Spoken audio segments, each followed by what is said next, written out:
Stop here for a moment. So here, Janusoni is asking the Buddha whether his disciples follow the Buddha's example, and the Buddha says yes. And then he says that remote jungle places, forests, secluded places, staying there is very difficult. If a monk has no concentration, he might go mad or so. This shows that the Buddha and his Arahant disciples spend most of their time in the forest, secluded, away from people.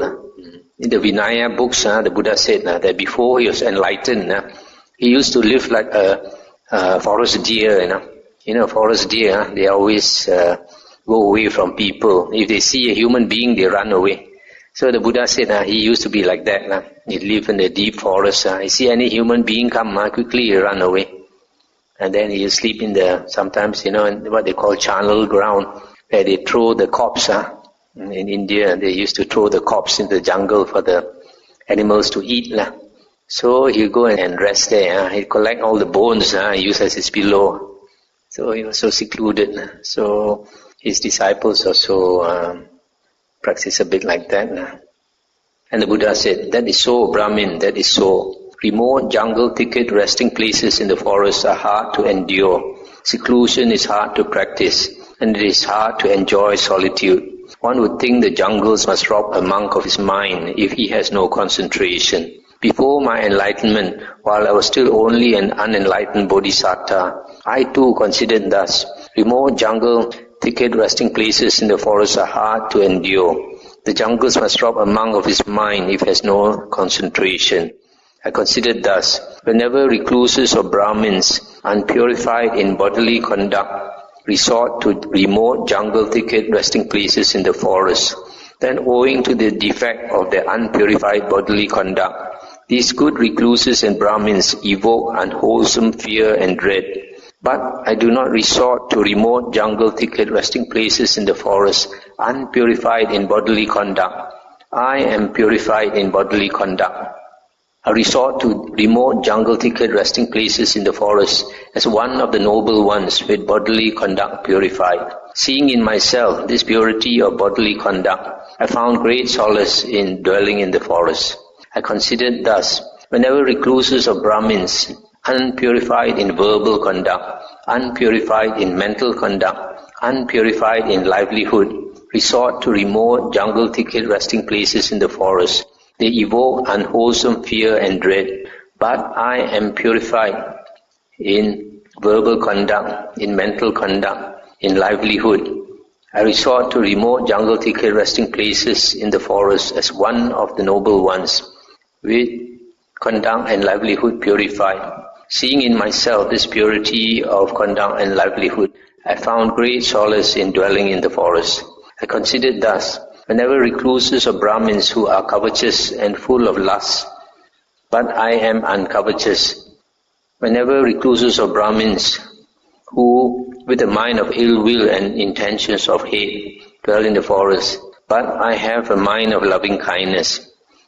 Whenever recluses or Brahmins are overcome by sloth and torpor, but I am without sloth and torpor. Overcome with restlessness and unpeaceful mind, I have a peaceful mind. Uncertain and doubting, I have gone beyond doubt. Given to self-praise and disparagement of others, I am not given to self-praise and disparagement of others. Subject to alarm and terror, I am free from trepidation. Desirous of gains, honors, and renown, I have few wishes. Lazy and wanting in energy, I am energetic.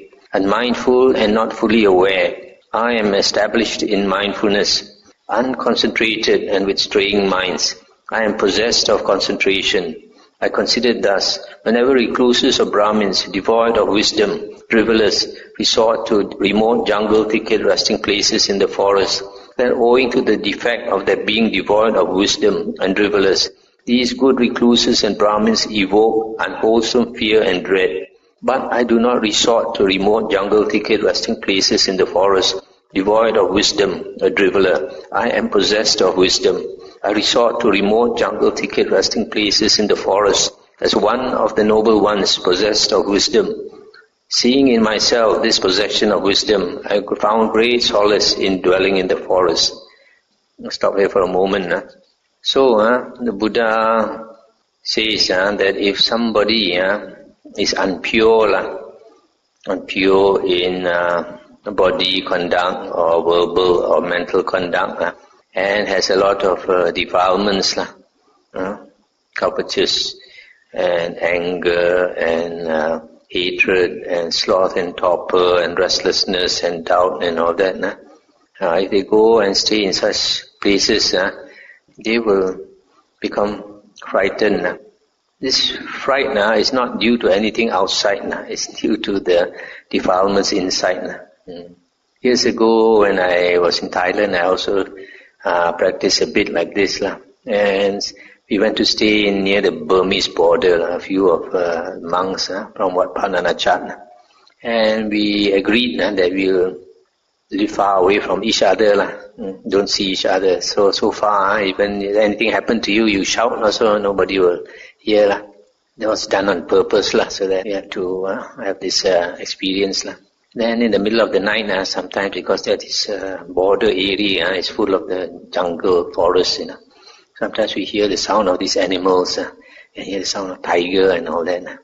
And then you can have a bit of fear. But when you have this thought that you have come here with a pure intention to practice, and your sila is pure and all this, it gives you a lot of courage. So the sincerity is very important.